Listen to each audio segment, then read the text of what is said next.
মানে আমার পিছনে শত্রু লেগে আছে, এটা আপনারা অনেকেই জানেন। লাস্ট 3-4 আমি এগুলো নিয়ে কথা বলতে চাই নাই, বা আমার এগুলো নিয়ে কথা বলার কোনো ইন্টারেস্ট ছিল না। আজকে আমি লাইভে আসছি তো শুধুমাত্র একটা কারণে আসছি, কারণ আমার বিজনেস পেজ, আমার 5 বছরের কষ্ট, 5 বছরের কষ্ট আমি বললেও ভুল হবে। আমার এটার মধ্যে আমার অনেক কষ্ট, আমার অনেক ইনভেস্টমেন্ট, আমার অনেক কিছু এটার মধ্যে। এখন আমি কোনো দিকেই নেই। আপনারা আমাকে যারা নাটক, মিডিয়া, মিউজিক ভিডিও এগুলো থেকে চিনেন, তারা কিন্তু জানেন আমি এখন এগুলো কোনো কিছুতে কাজ করি না। এখন আমার এই একটাই সম্বল, সেটা হচ্ছে আমার বিজনেস।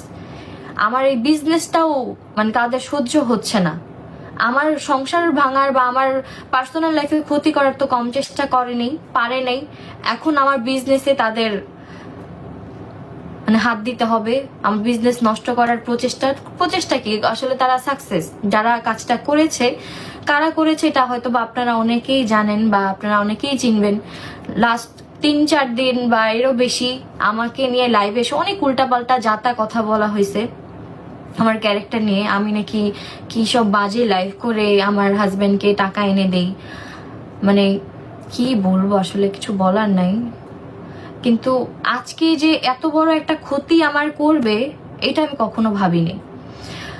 আর শুধু যে ক্ষতিটা আমার করছে তা কিন্তু না, আমি আপনাদের আরেকটা কথা বলি, সেটা হচ্ছে আমার বোন ঐশ্বর জাহান ইতি, ওর ফেসবুক পেজের নাম, ঠিক আছে, ওর পেজও কিন্তু নাই। আমি লাস্ট 1 বছর প্লাস 1.5 বছর হয়ে যাচ্ছে আমি আমার ফেসবুক পেজ, আমার যে Nusrat Jahan Antara Facebook page 5.3 million, এবং বিজনেস আরেকটা সবচেয়ে বড় কথা হচ্ছে তারা প্রকাশ্যে এসে লাইভে মানুষকে হুমকি দিচ্ছে কিভাবে ফেসবুক চালাবে, তারা দেখে নিবে কিভাবে ফেসবুকের ওই নামে কোনো পেজই থাকবে না, তারা কাউকে দিবে না বিজনেস করতে। তাহলে তো বুঝতেই পারতেছেন এগুলো কাদের কাজ। আমরা নাম নিতে চাচ্ছি না। এন্ড শুধুমাত্র যে এই 3টা পেজ ক্ষতি করছে সেটা না, আমার ছোট বোন ঋতুর পেজও তারা অনেক সমস্যা করছে, হ্যাক করে রাখছে। ইভেন তাদের নামে অলরেডি জিটি করাও আছে, জিটি পেপারটা এখানে আছে, হয়তো অনলাইনে জিটি করা আছে। তার পাশাপাশি আমাকে ডিবি থেকে ডাকছিল, আমি গেছিলাম, যাওয়ার পর আমার নামে আবার তারা একটা মিথ্যা করছে, জিটি করছে, আমি নাকি তাদের ফেক স্ট্রাইক দিছি ইউটিউবে। আসলে আমার কন্টেন্ট আমি নাকি তাদের ফেক স্ট্রাইক দিছি। তখন আমি যখন গেলাম ডিবিতে, তো তারা আমাকে দেখে বলে, আরে রাকিব ভাই আপনারা নিয়ে এই কথা বলি, তাহলে আপনি একটা উল্টা দিয়ে দেন। আপনার নামে যেহেতু মিথ্যা একটা অপবাদ দিচ্ছে, এত বড় একটা আপনার মানহানি করলো, আপনি উল্টা একটা দেন। তো আমি যদি ওই পরিমাণে খারাপ হইতাম, আমি ওইখানে থাকা অবস্থা তাদের আমার নামে যেটা দিচ্ছে ওইটার বিরুদ্ধে কিন্তু এটা করতে পারতাম, বাট আমি ওইটা করি না। আমি ওই দিন ওইখান থেকে চলে আসছি। বাট ওইখান থেকে আসার পরও তারপরে দেখলাম যে তারা থামতেছে না, দিনের পর দিন করে যাচ্ছে। আমার ছোট বোনের ইনস্টাগ্রাম, ফেসবুক পেজ সবকিছু হ্যাক করে নিয়ে ওদের পার্সোনাল চ্যাট, ঋতুর আর ওর পার্সোনাল চ্যাট, সেগুলো লিক করতেছিল। তো আমি না পেরে দেন আমি আবার যাই ডিবিতে গিয়ে আমি কমপ্লেন করে আসছি।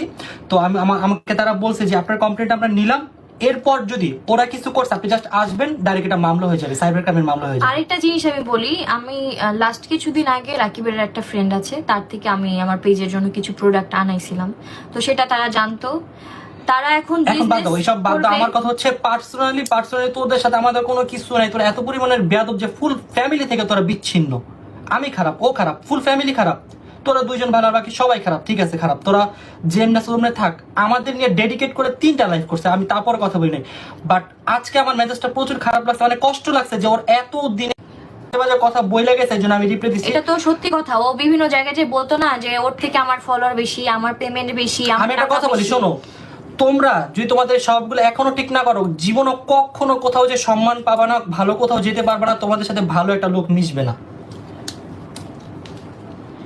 মানুষের ক্ষতি করা বাদ দাও, তাহলে জীবন উন্নত হইতে পারবে না। সবার উন্নত হয়, তোমাদের ডাউনফল হয়। তোমরা বলো না তোমরা আগে অনেক টাকা কামাইছে, এটা করছো এটা করছো, এখন কেন পারো না? কারণ তোমাদের স্বভাব যার খারাপ সে কখনো ভালো জায়গায় যেতে পারে না, তার সবসময় ডাউনফল হতে থাকে।